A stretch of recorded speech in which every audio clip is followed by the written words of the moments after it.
Hello दोस्तों, आज मैं क्लास 9th एनसीईआरटी का मैथमेटिक्स का एक्सरसाइज 6.2 का जो है क्वेश्चन बचा हुआ जो था 5 और 6 क्वेश्चन उसको मैं सॉल्व कराऊंगा। आज इस क्वेश्चंस में कुछ बेसिक चीज़ें पहले मैं आपको बता देता हूं क्वेश्चन के माध्यम से, फिर उसको मैं प्रूव कराता हूं। आइए हम लोग उसको देखते हैं, अच्छी तरह से समझते हैं, फिर उसको सॉल्व करते हैं। क्वेश्चन को पहले समझते हैं कि क्वेश्चन क्या कर रहा है। In figure A B parallel to C D और एंगल ए पी क्यू जो है 50 डिग्री एंड एंगल पी और डी जो है 27 डिग्री दिया हुआ है, तो हमको क्या फाइंड करना है, यक्स और वाई की वैल्यू फाइंड करना है। सिंपल सी बात है। यह लाइन क्या है, इसका सलूशन पहले आप इसको समझिए। यह लाइन में आपको क्या दिया हुआ है, यह दिया हुआ है यह लाइन इस लाइन के पैरेलल हो गई। इसमें आपको दो ट्रांसवर्सल दिख रहे होंगे, दो तिर्यक रेखाएं दिख रही होंगी। आपको समझ में आ रहा है कौन कौन है। एक तिर्यक रेखा पी क्यू है, दूसरी तिर्यक रेखा क्यू आर है। क्यों यह हम इसको ट्रांसवर्सल अथवा तिर्यक रेखा क्यों कर रहे हैं, उसका क्या कारण है आप बता सकते हैं, है ना। वही बात है, उसका बात कहने का मतलब यह है कि यह इसको 2 पॉइंट पर काट रहा है, यह भी इसको कितने पॉइंट पर काट रहा है, 2 पॉइंट पर काट रहा है, इसलिए ये दोनों ट्रांसवर्सल हो गए। जब ट्रांसवर्सल हो गए तब अब हम सारा चीज़ जानते ही हैं कि यह एंगल इस एंगल के क्या होगा, इक्वल होगा। काहे इक्वल होगा, क्योंकि ये दोनों क्या है, यह वाला और यह वाला अल्टरनेट एंगल हो गए। इस ट्रांसवर्सल के हिसाब से अल्टरनेट एंगल इक्वल हो गए। तो यह 50 डिग्री का है तो यह भी कितने का हो जाएगा, ये भी 50 डिग्री का हो जाएगा। क्लियर हो गया। अगेन जो है हम दूसरा चीज़ देखेंगे कि यह एंगल कितने का है, यह लाइन जो है ट्रांसवर्सल है और यह पूरा एंगल जो है, यह पूरा एंगल किसके इक्वल होगा, इस एंगल के इक्वल होगा। क्यों होगा कि यो भी यह जो है ट्रांसवर्सल अल्टरनेट एंगल्स हैं, ठीक है ना। इस ट्रांसवर्सल की वजह से यह दोनों अल्टरनेट एंगल हो गए, इस ट्रांसवर्सल की वजह से यह दोनों क्या होंगे, अल्टरनेट एंगल हो गए, ठीक है ना। तो आइए इसको हम लोग प्रूव कैसे करेंगे। हम यहाँ अभी आपको बताया कि एंगल ए पी क्यू क्या है, एंगल पी क्यू आर के इक्वल है। क्यों इक्वल है, ट्रांसवर्सल की वजह से अल्टरनेट एंगल यह बन रहे हैं। जब अल्टरनेट एंगल बन रहे हैं तो एंगल पी क्यू आर क्या होगा, वह एक्स के इक्वल होगा, जो ए पी क्यू के बराबर होगा। यानी कि एक्स की वैल्यू कितना हो जाएगी, 50 डिग्री हो जाएगी। यह क्लियर हो गया। अब हम इस ट्रांसवर्सल के विषय में सोचते हैं। इस ट्रांसवर्सल की वजह से क्या हमको मिला है कि angle A P R equal to angle P R D क्या है, ये भी अल्टरनेट एंगल्स हैं, ठीक है ना। जब ये अल्टरनेट एंगल हैं तो एक चीज़ और बताइए, अब ए पी और आर को क्या लिख सकते हैं, यह एडजॉइंट एंगल है, एंगल 50 डिग्री और एंगल वाई जो है ये दोनों मिल करके एडजॉइंट बना रहे हैं। जब एडजॉइंट बना रहे हैं तो इसको हम दोनों तो ब्रेक कर देंगे दो एंगल के सम के फॉर्म में, यानी कि एंगल ए पी क्यू और एंगल क्यू पी आर मिला करके 127 डिग्री होंगे। ए पी क्यू की वैल्यू पहले ही आपको पता है, वह 50 डिग्री है और यह वाई है और यह इस तरह से होगा। तो वाई की वैल्यू निकालेंगे, 127 में से 50 घटा देंगे, 7 बचेगा। 12 में से 5 जाए अगेन जो है 7 बचेगा। तो आपको क्या मिला, वाई की वैल्यू 77 डिग्री और यस की वैल्यू कितना मिली, 50 डिग्री मिली। अब आइए हम लोग क्वेश्चन नंबर 6 देखते हैं।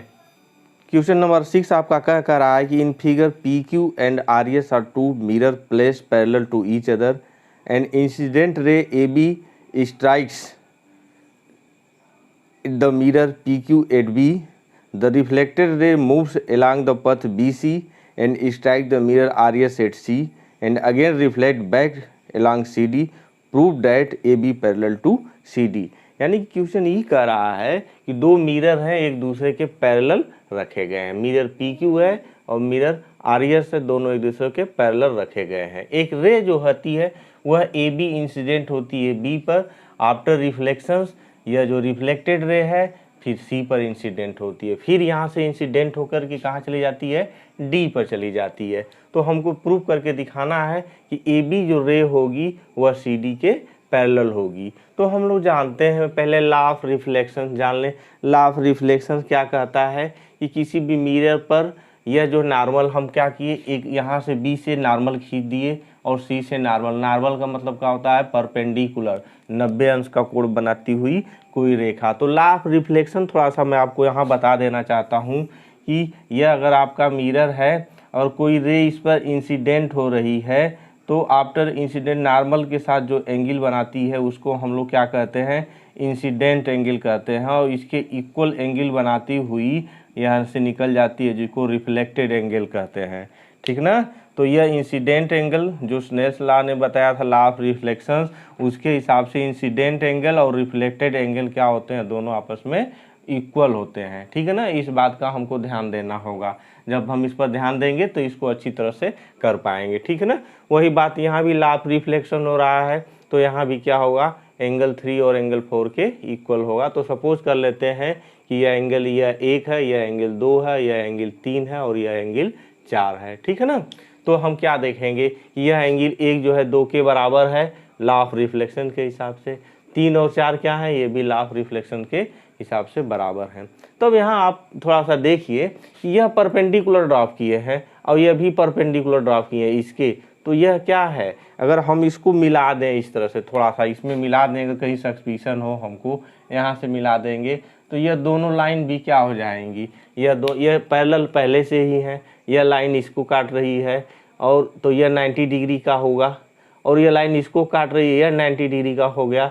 यह अब 90 डिग्री का ये भी बन रहा है, 90 डिग्री का ये भी बना रहा है, तो यह क्या हो गया आपका, पैरेलल हो गए। जब पैरेलल हो गए तो एंगल 2 किसके, अब इसको लाइन काट रहा है ना, ये लाइन काट रहा है इसको, तो ट्रांसवर्सल हो गया, तो एंगल 2 जो है एंगल 3 के इक्वल हो गया।